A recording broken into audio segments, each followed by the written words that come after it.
Hello, ഇന്നത്തെ കഥയിലേക്ക് എല്ലാവർക്കും സ്വാഗതം. ചാനൽ ആദ്യമായിട്ട് കാണുന്നവരാണെങ്കിൽ ഒന്ന് സബ്സ്ക്രൈബ് ചെയ്തിട്ട് ലൈക്ക് ചെയ്യണേ. അപ്പം അടിപൊളി ഒരു പരിപാടി നടക്കുകയാണ് നമ്മുടെ മഹേന്ദ്രൻ്റെ വീട്ടിൽ. വേറൊന്നുമല്ല, മഹേന്ദ്രൻ്റെയും ലക്ഷ്മിയുടെയും വിവാഹ വാർഷികമാണ്. അപ്പോൾ അതിനുള്ള ഒരുക്കങ്ങൾ നടത്തിക്കൊണ്ടിരിക്കുകയാണ്. ആരതിയും ചന്ദ്രികയും സിദ്ധുവും അതുപോലെ തന്നെ മലരും പ്രിയയൊക്കെ അവിടെ ഓടിക്കളിച്ചിട്ടും എൻജോയ് ചെയ്യുന്നുണ്ടായിരുന്നു. ശരിക്കും ഒരു പാർട്ടി വൈബ് തന്നെയായിരുന്നു. അപ്പോൾ ആരതിയും ചന്ദ്രികയും കൂടിയാണ് ബലൂണൊക്കെ ഓരോ സ്ഥലത്ത് അതിൻ്റെ അറേഞ്ച്മെൻറ്റും കാര്യങ്ങളൊക്കെ ചെയ്യുന്നത്. ബലൂണ് വീർപ്പിച്ചുകൊണ്ട് സിദ്ധാർത്ഥ അവിടെ ഇരിക്കുന്നൊക്കെ ഉണ്ടായിരുന്നു. അങ്ങനെ ഒരു മാലയൊക്കെ സെറ്റ് ചെയ്യുന്ന സമയത്ത് ആരതിക്കും ചന്ദ്രയ്ക്കും എത്താത്തൊരു സ്ഥലത്താണ് അത് വെക്കേണ്ടത്. അതുകൊണ്ട് തന്നെ സിദ്ധാർത്ഥിനെ വിളിക്കുകയാണ് ആരതി. അപ്പോൾ സിദ്ധാർത്ഥ് വന്നിട്ട് അത് വെച്ചു കൊടുക്കുന്നുണ്ട്. മാത്രമല്ല, അവൻ ആരതിയെ കളിയാക്കുന്നുണ്ട്. നീ നീളമില്ലല്ലോ, അതുകൊണ്ട് നിന്നെക്കൊണ്ട് സാധിക്കില്ല എന്നൊക്കെ പറഞ്ഞ് അവളെ കളിയാക്കുന്നുണ്ട്. അതുകൊണ്ട് തന്നെ ആരതിയും തിരിച്ച് അവനോട് പറയാണ്, സിദ്ധു, നീ കുറച്ചുകൂടി ഹൈറ്റ് ഉണ്ടെങ്കിൽ നമ്മുടെ വീട്ടിൽ വേറൊരു കോണിയുടെ ആവശ്യമില്ലായിരുന്നു. അത് കേട്ടതും സിദ്ധാർത്ഥിന് ദേഷ്യം വന്നു. അതായത് പെങ്ങളോടുള്ള കുസൃതി നിറഞ്ഞ ദേഷ്യം. മാത്രമല്ല, ആരതിയുടെ ആ ഒരു കോമഡി കേട്ടപ്പോൾ ചന്ദ്രിക കളിയാക്കി ചിരിച്ചു സിദ്ധാർത്ഥിനെ. അതുകൊണ്ട് തന്നെ അവളുടെ ചെവിക്ക് കിറുക്കി പിടിച്ചിട്ട് സിദ്ധാർത്ഥ് പറയുന്നുണ്ട്, നെത്തോലി പോലെ ഇരുന്നിട്ട് നീ എന്നെ കളിയാക്കുന്നല്ലേ. അപ്പോഴേക്കും അവൻ്റെ കയ്യിൽ നിന്ന് വഴുതി രക്ഷപ്പെട്ടിട്ട് ആരതി ഓടിക്കളിക്കുകയാണ്. അപ്പോൾ സിദ്ധാർത്ഥാണെങ്കിൽ അവളെ പിടിക്കാൻ വേണ്ടി പോകുന്നുണ്ടായിരുന്നു. ആ പെങ്ങളുടെ ആങ്ങളുടെ ആ ഒരു സ്നേഹവും അവരുടെ ആ ഒരു കുസൃതിയൊക്കെ ചന്ദ്രിക നോക്കി നിന്ന് ആസ്വദിക്കുകയാണ്. അതുപോലെ തന്നെ മലരും പ്രിയയും. കാരണം ആരതിയെ സിദ്ധാർത്ഥിന് പിടിക്കാൻ പറ്റുമോ എന്നൊക്കെ അറിയാൻ വേണ്ടിയിട്ട്. അവസാനം അവർക്കിടയിലുള്ള ചന്ദ്രികയെ പിടിച്ചിട്ട് ആരതി മറവെക്കുകയാണ്. അവസാനം ചന്ദ്രികയെ സിദ്ധാർത്ഥിൻ്റെ ദേഹത്തേക്ക് പിടിച്ച് തള്ളിയിട്ട് ആരതി അവിടെ നിന്ന് ഓടി രക്ഷപ്പെടുന്നുണ്ട്. ചന്ദ്രികയും സിദ്ധാർത്ഥാണെങ്കിൽ ആ പെട്ടെന്നുണ്ടായിരുന്ന വീഴ്ച കൊണ്ട് തന്നെ അവിടെ ആ ബലൂണൊക്കെ ആക്കി വെച്ചതിനിടയിൽ പോയിട്ട് വീഴുകയാണ്. അത് കണ്ടിട്ട് മലരും പ്രിയയും പൊട്ടിച്ചിരിക്കുന്നുണ്ടായിരുന്നു. ആരതി ആണെങ്കിലും തിരിഞ്ഞു നോക്കിയിട്ട് അവർ രണ്ടുപേരും വീണെന്ന് കണ്ടപ്പോൾ അങ്ങനെ തന്നെ വേണമെന്ന് പറഞ്ഞിട്ട് അവളും അവിടെ നിന്ന് ഓടി രക്ഷപ്പെടുകയാണ്. പക്ഷേ സിദ്ധാർത്ഥിൻ്റെ മേലേക്കുള്ള ആ ചന്ദ്രികയുടെ വീഴ്ച അവർ രണ്ടുപേരും ഒട്ടും പ്രതീക്ഷിക്കാത്തതായിരുന്നു. അതുകൊണ്ട് തന്നെ അവർ രണ്ടുപേരും പരസ്പരം കുറച്ചു നേരം കണ്ണുകളിലേക്ക് നോക്കി നിൽക്കുകയാണ്. പെട്ടെന്നാണ് ചന്ദ്രികയ്ക്ക് സ്ഥലകാല ബോധം ഉണ്ടാവുന്നത്. അവൾ വേഗം തന്നെ സിദ്ധാർത്ഥിൻ്റെ ദേഹത്ത് നിന്ന് എഴുന്നേൽക്കുകയാണ്. പക്ഷേ നിർഭാഗ്യവശാൽ ആ സമയത്ത് അങ്ങോട്ടേക്ക് അവിടെ കുട്ടികളുടെ ശബ്ദമൊക്കെ കേട്ടിട്ട് ജാനകി വന്നിട്ടുണ്ടായിരുന്നു. ജാനകി വന്നപ്പോൾ കണ്ട കാഴ്ച സിദ്ധാർത്ഥിൻ്റെ ദേഹത്തേക്ക് വീണ് കിടക്കുന്ന ചന്ദ്രികയാണ്. അവർക്കത് തീരെ ഉൾക്കൊള്ളാൻ സാധിക്കുന്നുണ്ടായിരുന്നില്ല. അവർക്ക് വല്ലാത്ത ദേഷ്യം വന്നിട്ടുണ്ടായിരുന്നു. ഛേ എന്നൊക്കെ പറയുന്ന സമയം കൊണ്ട് സിദ്ധാർത്ഥിൻ്റെ ദേഹത്ത് നിന്ന് ചന്ദ്രിക എഴുന്നേറ്റിട്ടുണ്ടായിരുന്നു. പക്ഷേ പെട്ടെന്നുണ്ടായിരുന്ന ആ വീഴ്ച അവർ രണ്ടുപേർക്കും തീരെ അങ്ങോട്ട് ഉൾക്കൊള്ളാൻ പറ്റിയിട്ടില്ല. ആ ഒരു അവസ്ഥയിലാണ് ഉള്ളത്. അതുകൊണ്ട് തന്നെ സിദ്ധാർത്ഥ് ചന്ദ്രികയോട് സോറി പറയാണ്. സാരമില്ല സർ, ചന്ദ്രിക പറയുന്നുണ്ട്. പക്ഷെ അവളും ആകെ വല്ലാതായിട്ടുണ്ടായിരുന്നു. കാരണം ഒട്ടും പ്രതീക്ഷിക്കാതെ സിദ്ധാർത്ഥിൻ്റെ ദേഹത്തേക്ക് വീണത് അവൾക്ക് പെട്ടെന്ന് അത് ഉൾക്കൊള്ളാൻ സാധിക്കാത്തൊരവസ്ഥയിലാണ് ഉണ്ടായിരുന്നത്. അവർ രണ്ടുപേരും കുറച്ചു നേരം കണ്ണുകളിലേക്ക് നോക്കി നിൽക്കുകയാണ്. ശരിക്കും പറഞ്ഞാൽ സിദ്ധാർത്ഥിൻ്റെ കണ്ണിൽ ചന്ദ്രികയുടെ പ്രണയം അങ്ങനെ തന്നെ ഉണ്ടായിരുന്നു. ചന്ദ്രിക ആണെങ്കിൽ എന്താ ചെയ്യേണ്ടതെന്ന് അറിയാത്തൊരവസ്ഥയിലാണ് നിൽക്കുന്നത്. ആ സമയത്താണ് ജാനകി ദേഷ്യത്തോടെ വിളിക്കുന്നത്, ചന്ദ്രികേ. ജാനകിയുടെ ആ വിളി കേട്ടപ്പോഴാണ് രണ്ടുപേരും ഒരുപോലെ ഷോക്കായിട്ട് തിരിഞ്ഞ് ജാനകിയെ നോക്കുന്നത്. അവർ രണ്ടുപേരും പെട്ടെന്ന് പേടിച്ചു പോയിട്ടുണ്ടായിരുന്നു, സിദ്ധാർത്ഥാണെങ്കിലും ചന്ദ്രികയാണെങ്കിലും. അപ്പോൾ ജാനകി വെറുപ്പോടു കൂടിയാണ് വിളിക്കുന്നത്, ചന്ദ്രികേ ഇങ്ങോട്ടേക്ക് വാ. ചന്ദ്രികയാണെങ്കിൽ ഭയത്തോടു കൂടിയാണ് ജാനകിയുടെ അടുത്തേക്ക് പോകുന്നത്. പറയൂ മാഡം, എന്താ? ചന്ദ്രിക അടുത്തെത്തിയ സമയത്ത് അവൾ വെറും ഒരു വേലക്കാരിയാണ് എന്ന മട്ടിൽ തന്നെ ജാനകി അവളോട് സംസാരിക്കുകയാണ്. വാഷിംഗ് മെഷീനിൽ തുണികളൊക്കെ അലക്കി വെച്ചിട്ടുണ്ട്, കൊണ്ടുപോയി ടെറസിൽ ആറിയിടാൻ നോക്ക്, പോ. ചന്ദ്രിക വേഗം തന്നെ ഭയത്തോടെ അവിടുന്ന് പോവുകയാണ്. അതിനുശേഷം ജാനകി ദേഷ്യത്തോടെ തൻ്റെ മകനെ നോക്കുന്നുണ്ട്. ഇങ്ങനെ ഒരു വേലക്കാരിക്ക് വേണ്ടിയിട്ടാണോ നീ നിൻ്റെ ജീവിതം നശിപ്പിക്കുന്നത് എന്നൊരർത്ഥത്തിലൊക്കെ. പക്ഷേ സിദ്ധാർത്ഥിന് അമ്മയെ ഫേസ് ചെയ്യാനാവാത്തത് കൊണ്ട് തന്നെ മാത്രമല്ല, ചന്ദ്രികയെ അങ്ങനെ ഒരു വേലക്കാരിയായിട്ട് അവർ കാണുന്നത് കൊണ്ടും അവൻ്റെ മുഖത്ത് വല്ലാത്തൊരു സങ്കടം ഉണ്ടായിരുന്നു. അമ്മയെ അഭിമുഖീകരിക്കാനാവാത്തത് കൊണ്ട് തന്നെ സിദ്ധാർത്ഥ് വേഗം അവിടുന്ന് മാറുകയാണ്. പിന്നെ കുറച്ചു നേരത്തിന് ശേഷം വീണ്ടും ആരതി വന്ന് അവർ രണ്ടുപേരും അവരുടെ ജോലി തുടർന്നുകൊണ്ടിരിക്കുകയാണ്. ബലൂണൊക്കെ വീണ്ടും സെറ്റ് ചെയ്തുകൊണ്ടിരിക്കുകയാണ്. ആ സമയത്താണ് പുറത്തേക്ക് പോയിട്ടുണ്ടായിരുന്ന മേഘയും മുത്തശ്ശിയും തിരിച്ചു വന്നത്. അവർ വന്ന് നോക്കിയപ്പം വീട് മൊത്തം അറേഞ്ച്മെൻറ്റും കാര്യങ്ങളൊക്കെ ചെയ്തുകൊണ്ടിരിക്കുകയാണ് സിദ്ധാർത്ഥും ആരതിയൊക്കെ കൂടെ. അവരിങ്ങനെ ചുറ്റിലും നോക്കി അതിൻ്റെയൊക്കെ ഭംഗി ആസ്വദിക്കുകയാണ്. മാത്രമല്ല, മുത്തശ്ശി പറയുന്നുണ്ട് മേഘയോട്, മേഘ, ഉറപ്പായിട്ടും ഇന്ന് മഹേന്ദ്രനും ലക്ഷ്മിയും വളരെയധികം നല്ല സന്തോഷമുള്ള മൂഡിലായിരിക്കും. അതുകൊണ്ട് ഇതൊരവസരമായിട്ട് എടുത്ത് നീ ബിസിനസ് സ്റ്റാർട്ട് ചെയ്യാനുള്ള 3 കോടി രൂപ ചോദിച്ചു നോക്ക്. അത് മേഘയ്ക്കും സമ്മതമുള്ള ഒരു കാര്യം തന്നെയായിരുന്നു. അവളും പുഞ്ചിരിച്ചുകൊണ്ട് അതിനെ അംഗീകരിക്കുന്നുണ്ട്. ആ സമയത്ത് മുത്തശ്ശി പറഞ്ഞു കൊടുക്കുന്നുണ്ട്, ഒരു പ്രാവശ്യം ചോദിച്ചാലൊന്നും മഹേന്ദ്രനെ പോലുള്ളവർ തരില്ല. തുടർച്ചയായിട്ട് ചോദിച്ചു കൊണ്ടേയിരിക്കണം. എങ്കിലേ അവൻ നീ ചോദിച്ച എമൗണ്ട് തരൂ. കഴിയുന്നത്ര അവനിൽ നിന്നും എത്രയും ഊറ്റാൻ പറ്റുമോ അത്രയും നീ ഊറ്റിക്കോ. ശരി മുത്തശ്ശി. മേഘയും സന്തോഷത്തോടെ സമ്മതിക്കുകയാണ്. അപ്പോഴേക്കും ജാനകിയും വാസും അതുപോലെ മുത്തശ്ശനും എല്ലാവരും അവിടെ ഹാളിൽ എത്തിയിട്ടുണ്ടായിരുന്നു. അപ്പോഴേക്കും സിദ്ധാർത്ഥ് ആരതിയോട് ചോദിക്കുന്നുണ്ട്, ഒക്കെ സെറ്റല്ലേ, സെറ്റാണ്. മുത്തശ്ശൻ വന്നിട്ട് ചോദിക്കുന്നുണ്ട്, മോളെ ആരതി എവിടെ, അമ്മാവനും അമ്മായി എവിടെ? ഞാനൊന്ന് വിളിച്ചു നോക്കാം എന്ന് പറഞ്ഞ് ആരതി വിളിക്കുമ്പോഴേക്കും രണ്ടുപേരും സ്റ്റെപ്പ് ഇറങ്ങി വരുന്നുണ്ടായിരുന്നു. അപ്പോൾ രണ്ടുപേരും അത്രയും നല്ല സന്തോഷത്തോടെയും അത്രയും വെൽ ഡ്രസ്സിങ്ങിലാണ് വരുന്നത്. അവരെ കണ്ടപ്പോൾ തന്നെ എല്ലാവരുടെയും മനസ്സ് നല്ല സന്തോഷം കൊണ്ട് നിറയാണ്. അത്രയും നല്ല ജോഡികളായിട്ടാണ് അവർ വരുന്നത് കാണുമ്പോൾ തന്നെ എല്ലാവർക്കും, നമ്മുടെ കുശുമ്പുള്ള മുത്തശ്ശിക്ക് വരെ തോന്നുന്നുണ്ടായിരുന്നു. അവരടുത്തെത്തുന്ന സമയത്ത് ജാനകി പറയുന്നുണ്ട്, ഇവരെ കാണാൻ തന്നെ എന്താ ഐശ്വര്യ. അവരടുത്തെത്തിയ സമയത്ത് ആരതി അവളുടെ സ്വതസിദ്ധമായ കുസൃതിയോടെ പറയുന്നുണ്ട്, ആഹാ കണ്ണുപെടുമെന്നാണല്ലോ തോന്നുന്നത്, മുത്തശ്ശ കണ്ടില്ലേ നവദമ്പതികൾ എത്തിയല്ലോ. അത് കേട്ട് എല്ലാവരും ചിരിക്കുന്നുണ്ടായിരുന്നു. അപ്പം നാണത്തോടെ ലക്ഷ്മി പറയുന്നുണ്ട്, ഏയ് ആരതി മിണ്ടാതിരിക്കുന്നുണ്ടോ? ആഹാ ആൻറ്റി വല്ലാതെ നാണിക്കുന്നുണ്ടല്ലോ. ആരതി വീണ്ടും കളിയാക്കുകയാണ്. അപ്പം മഹേന്ദ്രനും പറയുന്നുണ്ട്, ആണോ ലക്ഷ്മി, നിനക്ക് നാണം വരുന്നുണ്ടോ? ചുമ്മാ അതിരിക്കേട്ടാ, ലക്ഷ്മി നാണത്തോടെ പറയാണ്. അപ്പോഴേക്കും ചന്ദ്രികയും അതുപോലെ അവിടെയുള്ള ബാക്കിയുള്ള ജോലിക്കാരൊക്കെ അങ്ങോട്ടേക്ക് വരുന്നുണ്ടായിരുന്നു. അങ്ങനെ എല്ലാവരും എത്തിയതിന് ശേഷം ആദ്യം തന്നെ മലരും പ്രിയയും രണ്ടുപേർക്കും ബൊക്ക കൊണ്ടു കൊടുത്തിട്ട് വെഡ്ഡിങ് ആനിവേഴ്സറിക്ക് വിഷ് ചെയ്യാണ്. ഇതൊക്കെ ആരതിയുടെ സെറ്റിങ്സ് ആയിരുന്നു. ആദ്യം തന്നെ കുട്ടികളെ വെച്ചിട്ട് വിഷ് ചെയ്യിക്കുന്നതും. അതുകൊണ്ട് തന്നെ ആ ബൊക്ക വാങ്ങിച്ചതിന് ശേഷം നന്ദി പറഞ്ഞുകൊണ്ട് ലക്ഷ്മി പ്രിയമോൾക്കും അതുപോലെ തന്നെ മഹേന്ദ്രൻ മലറിനും ഉമ്മ കൊടുക്കുകയാണ്.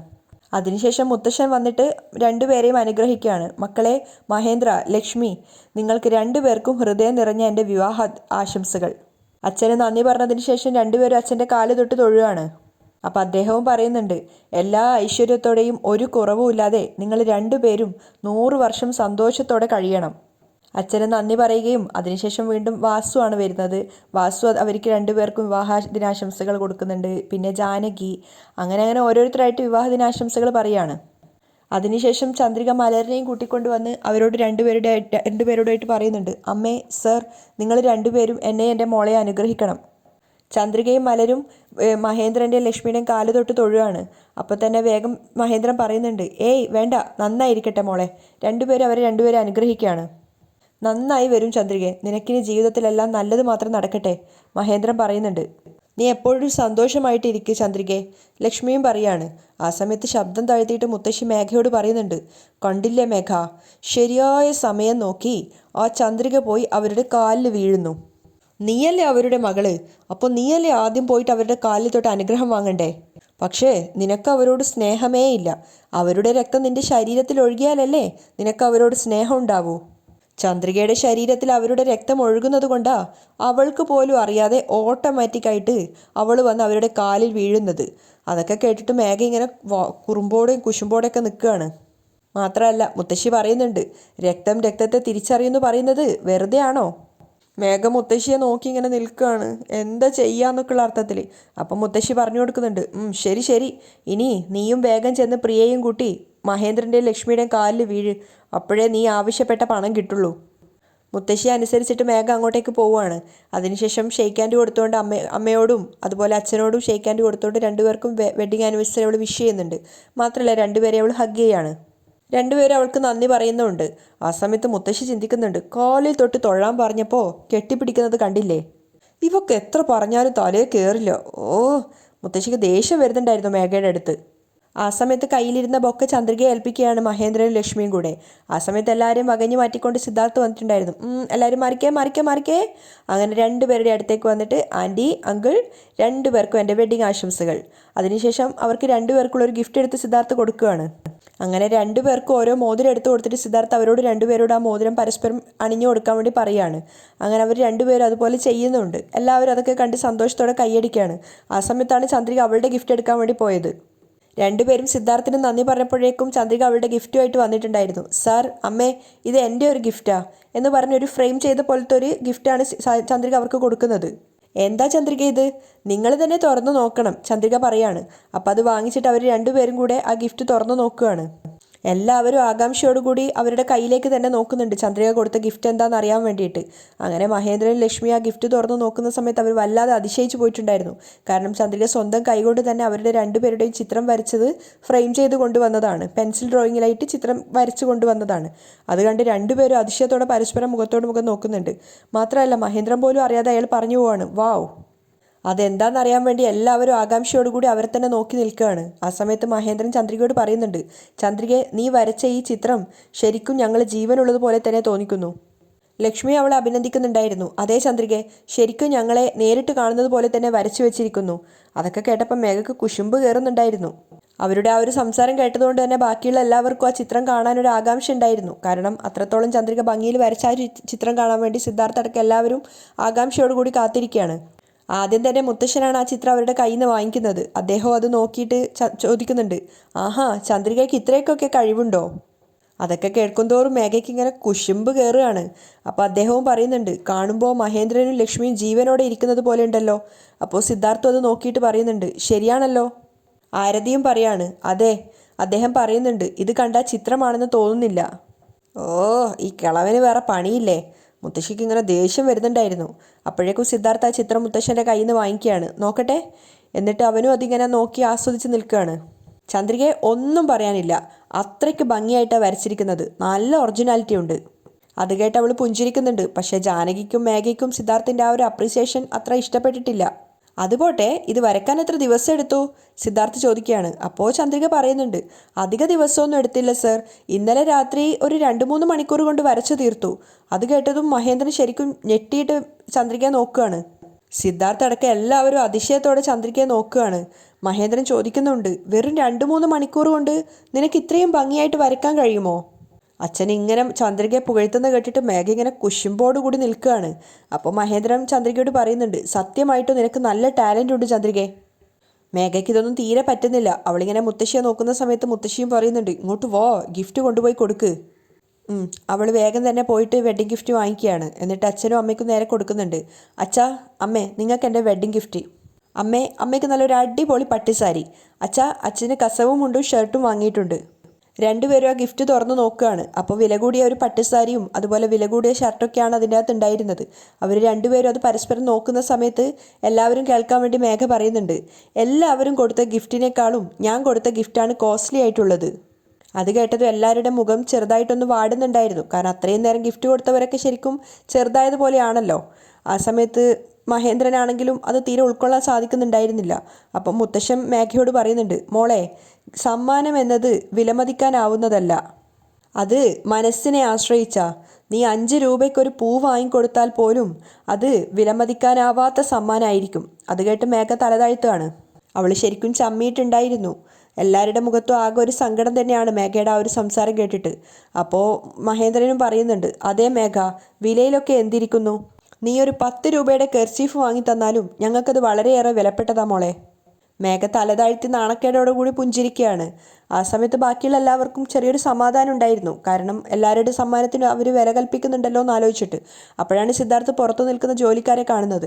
അപ്പോൾ അവരോട് സിദ്ധാർത്ഥ് പറയുന്നുണ്ട്, എന്താ എല്ലാവരും അവിടെ നിൽക്കുന്ന, വാ വാ വാ വാ. അങ്ങനെ എല്ലാവരും, അതായത് സെക്യൂരിറ്റിയും അവിടെ ജോലി ചെയ്യുന്ന ആൾക്കാരും എല്ലാവരും വന്നിട്ട് ലക്ഷ്മിക്കും അതുപോലെ തന്നെ മഹേന്ദ്രനും വിഷൊക്കെ പറയാണ്.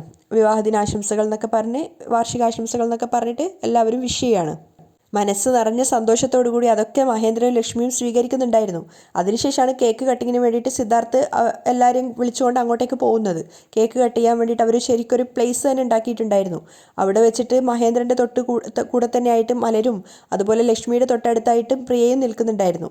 അങ്ങനെ രണ്ടുപേരോട് ഒന്നിച്ച് കേക്ക് കട്ട് ചെയ്യാൻ പറയുകയും അവർ രണ്ടുപേരും ഒന്നിച്ച് കേക്ക് കട്ട് ചെയ്യാണ്. പ്രിയക്ക് ആദ്യം വായിൽ വെച്ചു കൊടുക്കുന്നതാണ് മുത്തശ്ശി വിചാരിച്ചിട്ടുണ്ടായിരുന്നത്. പക്ഷേ മഹേന്ദ്രൻ ഒട്ടും പ്രതീക്ഷിക്കാതെ മലരനാണ് ആദ്യം തന്നെ വായിൽ വെച്ചു കൊടുത്തത്. അത് പ്രിയയും മുത്തശ്ശിയും വല്ലാതെ ഒന്ന് ഞെട്ടിപ്പിച്ചിട്ടുണ്ടായിരുന്നു. എന്തുകൊണ്ട് ഇദ്ദേഹം ഇങ്ങനെ പെരുമാറുന്നത് എന്നാലോചിച്ചിട്ട്. അത് മനസ്സിലായിട്ടെന്നോണം തന്നെ പെട്ടെന്ന് തന്നെ ലക്ഷ്മി വേഗം പ്രിയമോളുടെ വായിലും വെച്ചു കൊടുക്കുകയാണ് കേക്ക്. അതിനുശേഷം ആരതിയോട് കേക്ക് കട്ട് ചെയ്തിട്ട് എല്ലാവർക്കും കൊടുക്കാൻ പറയുകയാണ്. അതുപോലെ തന്നെ ആരതിയും ചന്ദ്രികയും ചേർന്നിട്ട് കേക്ക് കട്ട് ചെയ്തിട്ട് അവിടെയുള്ള ജോലിക്കാർക്കടക്കം എല്ലാവർക്കും കൊടുക്കുന്നുണ്ടായിരുന്നു. ചന്ദ്രികയാണെങ്കിൽ അവിടെ വന്നിട്ടുണ്ടായിരുന്ന ജോലിക്കാർക്കൊക്കെ വെള്ളം കൊടുക്കുകയും അങ്ങനെയുള്ള ഓരോരോ തിരക്കുകളിലാണ്. ആ സമയത്ത് മുത്തശ്ശൻ പറയുന്നുണ്ട്, എല്ലാവരും ചേർന്നിട്ട് ഫോട്ടോ എടുക്കാമെന്ന്. അങ്ങനെ സിദ്ധാർത്ഥിനാണ് ആ ജോലി ഏൽപ്പിക്കുന്നത്. സിദ്ധാർത്ഥിനോട് എല്ലാവരും ചേർന്നിട്ടുള്ള ഫോട്ടോ എടുക്കാൻ പറയുന്ന സമയത്ത് മഹേന്ദ്രൻ നോക്കുമ്പോൾ ചന്ദ്രിക കൂട്ടത്തിലുണ്ടായിരുന്നില്ല. അതുകൊണ്ട് തന്നെ ചന്ദ്രിക അവർ രണ്ടുപേരും ലക്ഷ്മിയും മഹേന്ദ്രനും ചേർന്ന് വിളിക്കുകയാണ് ഫോട്ടോ എടുക്കാൻ വേണ്ടിയിട്ട്. ജാനകിക്കൊന്നും ഒട്ടും പറ്റുന്നുണ്ടായിരുന്നില്ല. നീയും ഞങ്ങളുടെ കുടുംബത്തിലെ അംഗമാണെന്നൊക്കെ പറഞ്ഞിട്ടാണ് ചന്ദ്രികയെ വിളിക്കുന്നത്. ചന്ദ്രിക വന്ന് നിന്നപ്പോഴാണ് ആരതി പറഞ്ഞത്, അല്ല അങ്കിൾ, സിദ്ധു ഫോട്ടോ എടുക്കാൻ നിന്ന് കഴിഞ്ഞാൽ പിന്നെ സിദ്ധു നമ്മുടെ കൂടെ ഫോട്ടോയിൽ ഉണ്ടാവില്ലല്ലോ. അപ്പോൾ തന്നെ വേഗം സെക്യൂരിറ്റിയോട് ഫോട്ടോ എടുക്കാൻ പറഞ്ഞിട്ട് സിദ്ധാർത്ഥിനോടും കൂടെ ആ ഫോട്ടോ ഫ്രെയിമിലേക്ക് വരാൻ പറയുകയാണ്. സിദ്ധാർത്ഥാണെങ്കിൽ നേരെ വന്നിട്ട് നിൽക്കുന്നത് ചന്ദ്രികയുടെ കൂടെയാണ്. ചന്ദ്രിക ആകെ വല്ലായ്മയോടെ നിൽക്കുന്നുണ്ട്. ആ സമയത്ത് ജാനകി ഇങ്ങനെ ചിന്തിക്കുന്നുണ്ട്, ഓ, ഒരു ഫോട്ടോ എടുക്കുമ്പോൾ പോലും ഭർത്താവും ഭാര്യയും നിൽക്കുന്നത് പോലെ ഇവർ രണ്ടുപേരും ഒരുമിച്ചാണല്ലോ നിൽക്കുന്നത്. അവർക്ക് ശരിക്കും വല്ലാത്ത ദേഷ്യം തോന്നുന്നുണ്ടായിരുന്നു സിദ്ധാർത്ഥിൻ്റെ ചന്ദ്രികയുടെ ആ ഒരു നിൽപ്പ് കാണുന്ന സമയത്ത്. അങ്ങനെ എല്ലാവരും കൂടെ ചേർന്നിട്ട് നല്ലൊരു ഫ്രെയിമിൽ ഒരു ഫോട്ടോ എടുത്തിട്ടുണ്ടായിരുന്നു. അവിടെയാണ് ഇന്നത്തെ എപ്പിസോഡ് വൈൻഡപ്പ് ചെയ്തത്.